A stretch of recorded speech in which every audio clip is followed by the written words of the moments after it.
It went from a spark to 9,500 hectares in the first day. There were over 20,000 people evacuated. Can you get fire insurance in Penticton? If it's within that 25K, you just Yeah. cannot. It's Mark Hammer with Hammer Group Realtors, EXP, and I'm here with Shelley Reinrich with LePage in Penticton, Summerland, who's been selling real estate there for a long time.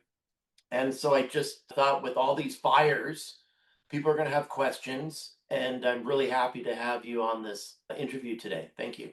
Thanks, Mark. Thanks for having me and letting me speak. Absolutely. Great. Everybody's probably wondering now what's going on in Summerland and Penticton with these fires. Yeah, the Bald Range And fire has certainly been a tricky situation. The biggest thing right now is we are starting to finally see some relief. We're 2 weeks and couple days in, and we can't call it over. It's still very active, and there's a lot of work left. We're far from the end, but the situation is that we've had roughly over 150 homes and structures lost. There were over 20,000 people evacuated in a very expedited fashion. And yeah, the evacuees have been nothing short of amazing with respect to their resilience and Summerland as a whole. They even held their first community market again yesterday. So, really good signs showing their strength and readiness to begin their journey back to what feels a little more normal. It's been something else. it has Yeah, been. And being living in Penticton and the Okanagan, every year there's fires. true. Yeah. And so how is this fire different than other fires that you've experienced?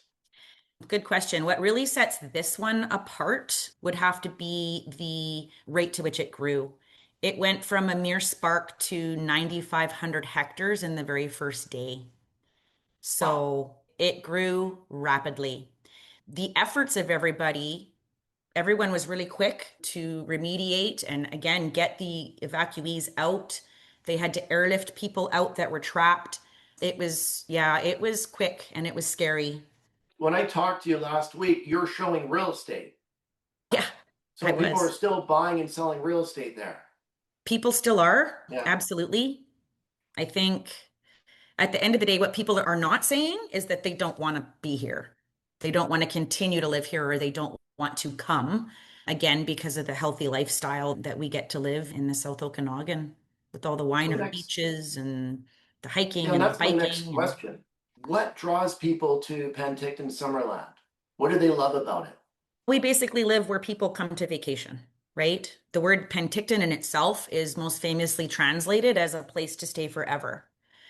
So, and back to the healthy lifestyle that you get to live here, you get to go from the lake to golf courses to wineries to downtown, all in the same day and on your bike if you choose, because it's just all close knit.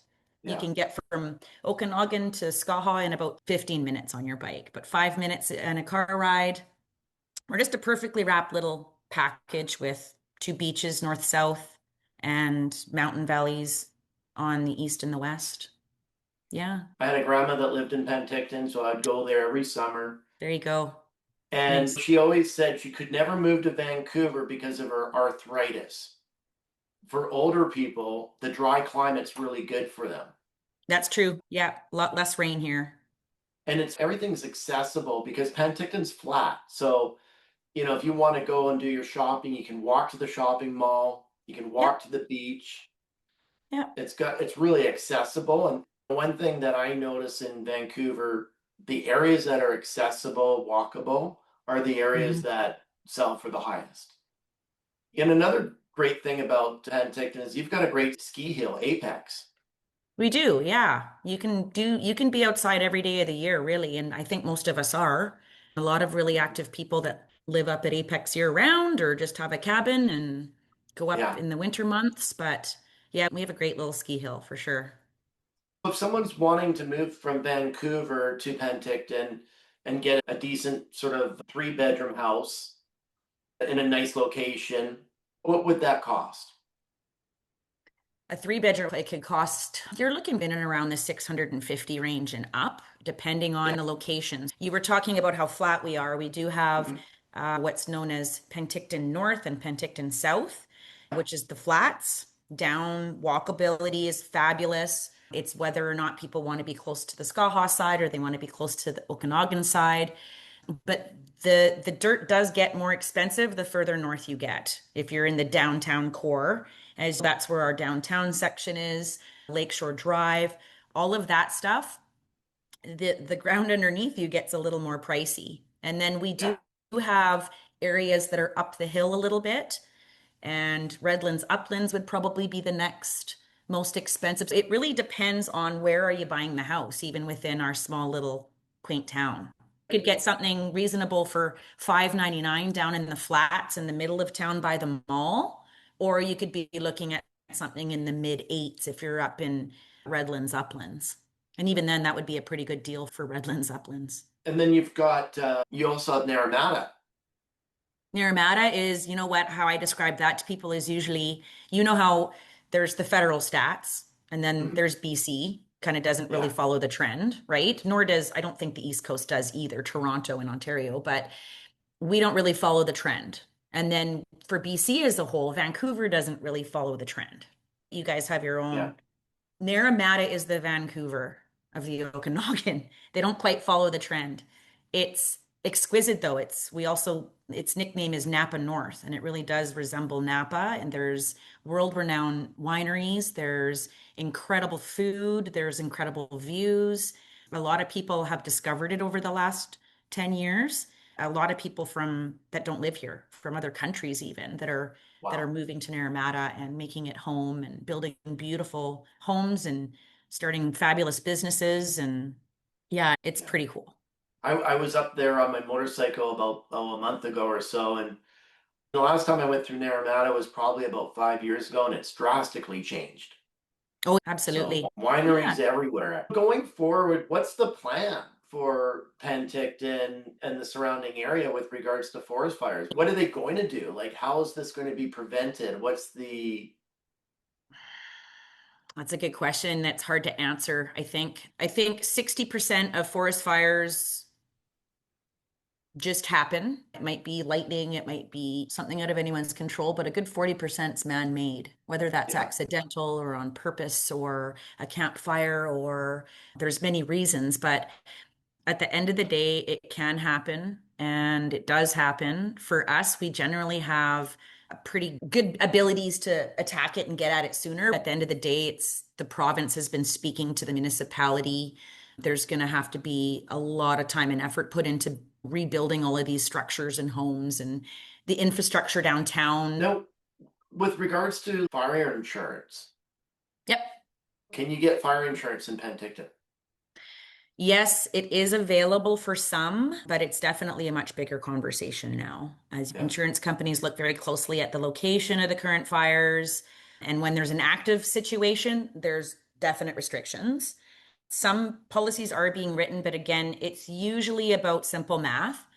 If the BC wildfire map has a little red dot 25K from where how the crow flies to the yeah, house that the insurance companies want to insure, if it's within that 25K, or in some cases, some of the insurance companies will say 50, you can't get it. You just yeah. cannot. But then, as you know, we do, and we have had this in our contracts for a number of years now. As you said, it's been more frequent for the last decade or so. We put a fire insurance moratorium in our contracts, and they're just in there religiously as of around by around March or April, you start to see them in the contracts to protect the buyers. And we have them in until usually about late October. Isn't that interesting? That's something I didn't know.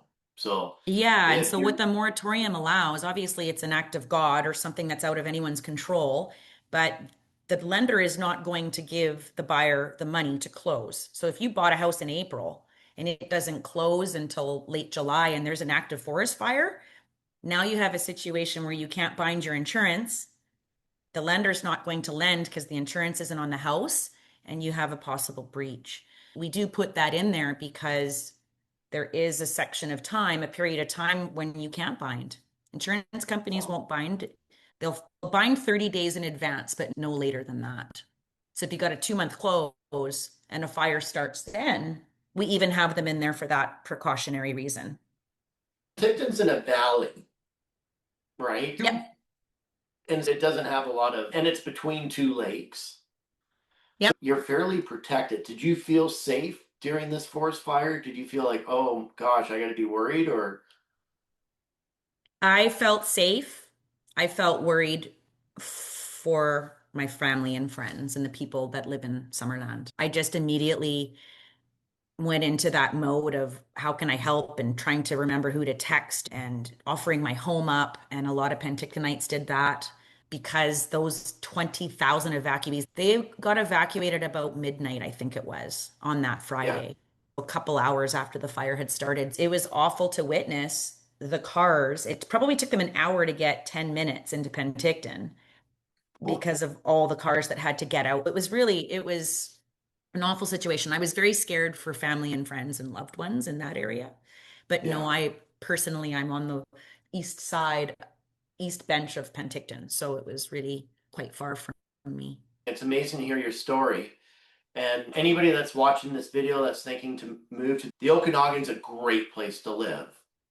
Yeah. And I've referred people to Shelley before, and she's done an excellent job for them. So I'm going to recommend Thank you. anybody looking to buy in the Okanagan, look at Penticton because it's better than anywhere else in the Okanagan. You know anybody looking in Vancouver, call Mark Ham. That's exactly right. You bet. Things are starting to get back to normal. Your real estate's probably going to get back to normal in the next couple of weeks. There's probably a pent up of demand, people looking. And Still people trickling around and looking. Yeah. There's a yeah, lot of work to do. I think it would be, I don't know how many months out the feeling of normal is, but yeah, you're right. We're going to have to adapt a little bit. I think the wildfire preparedness, insurance conversations, all of that stuff are have become a part of living here. I yeah, will say, I sure hope that we can continue to carry forward with the human connection and humanity that I witnessed, Mark. I really wanted to put that point out there today that you should have seen the strangers and the family and the businesses and the volunteers all over Penticton and the South Okanagan that stepped in to assist. it's a small town, but it's not a really small town. And Yeah, no. Summerland's even smaller, but everybody knows each other. Yeah, it's true. It's that small town of a feel. Absolutely. I can't go to Everybody's the helping grocery out. store in my jogging pants. Right. That's awesome. I love Well, it. good stuff, Shelley. Thank you for coming on to the Zoom with me. And I look forward to hearing people moving to Penticton. And I'm going to promote Penticton because I think it's a great place to live. It's a Thank great you. place to visit. Thanks, Mark. I appreciate you having me on today. Make it a great day. Thank you. You too.